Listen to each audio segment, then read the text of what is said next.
Welcome, my twisted travelers of the tundra. What do we have here? A little holiday cheer, you say? Tonight, I've got a frosty little nightmare that'll freeze your jingle bells off.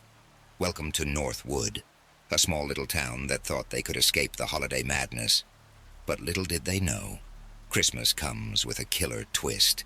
There's something lurking beneath the festive cheer of Northwood, and it's not just snow on the ground. It's a trail of terror. So grab your mittens and your wits, fiends, and prepare to unwrap the chilling horrors of the Christmas Killer. It was a couple of days before Christmas Eve, and the streets are cloaked in fresh snow, glittering under the glow of holiday lights. The air smells of pine and roasted chestnuts, but beneath the festive veneer, there's an edge. A hum of something wrong, like static just out of earshot. People say Christmas is the happiest time of the year, a season of joy, family, and giving. But for me, it's a lie. It'll always be the season of blood. It started last December in Northwood, my hometown, a place where cheer felt more like an obligation. I worked the late shift at a diner off Main Street, the kind of spot where the same tired faces came for coffee and small talk. The kind of place where you thought you knew everyone.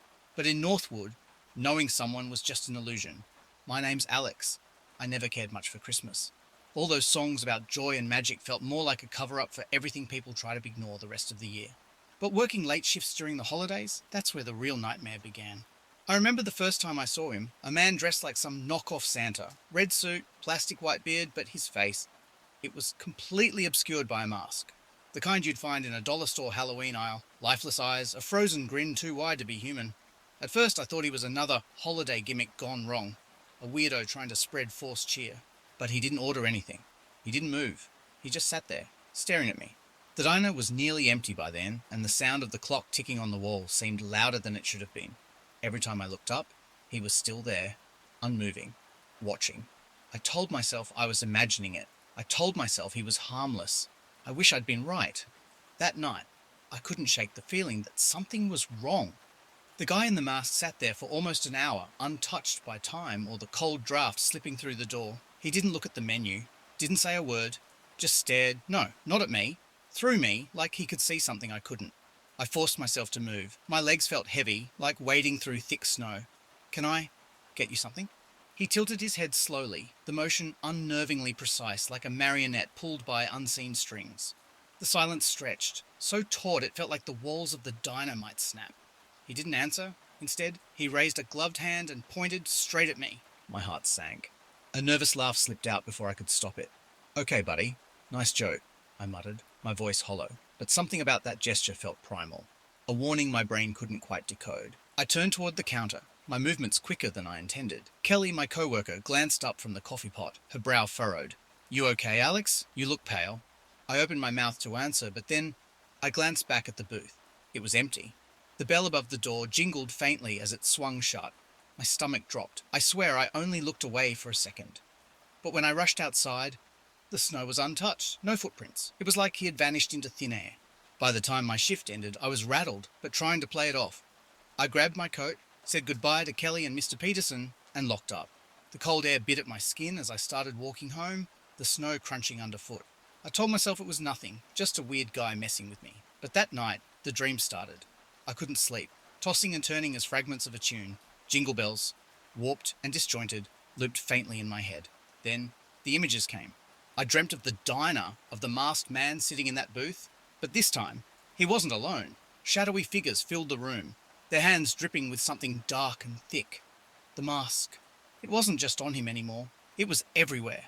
On the walls, the ceiling, even staring back at me from my own reflection in a fogged-up mirror. I woke up gasping, drenched in sweat. My heart thundered as the radio clock crackled to life beside me, static morphing into a hauntingly soft melody. "Have yourself a merry little Christmas."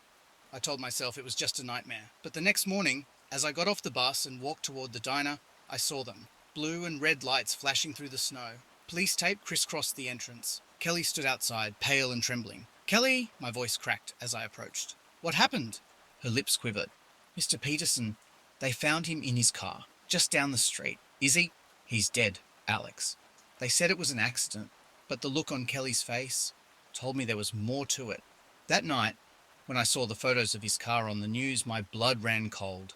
There, smeared across the fogged-up window, was a single word, written in what looked like blood: naughty. By Christmas Eve, the entire town was unravelling.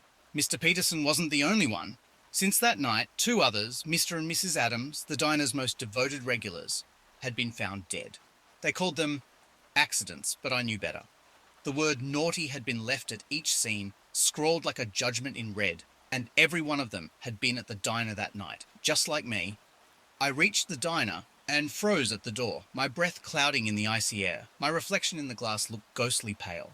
I don't know why I went back that night, I whispered to myself. Maybe I thought I could stop him, maybe I just needed to know why, but the moment I stepped inside, I knew I wasn't alone. The bell above the door jingled, but it wasn't the only sound.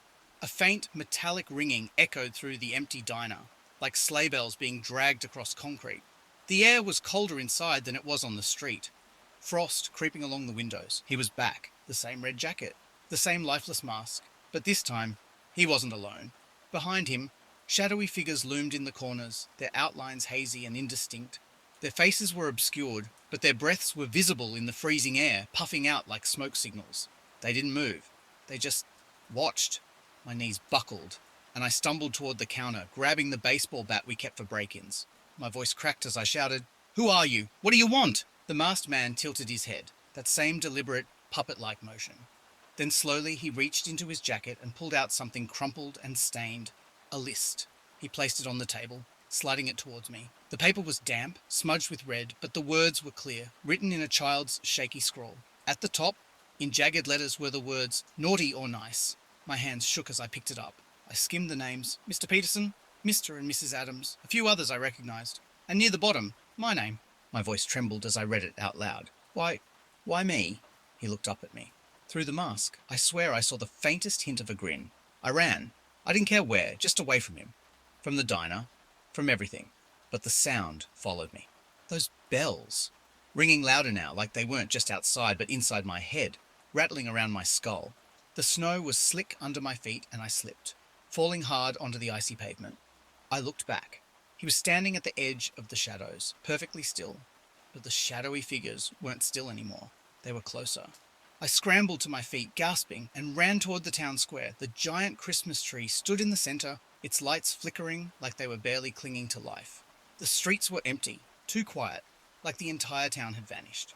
My hands fumbled for my phone. I dialed for help, but the line was nothing but static. My heart sank.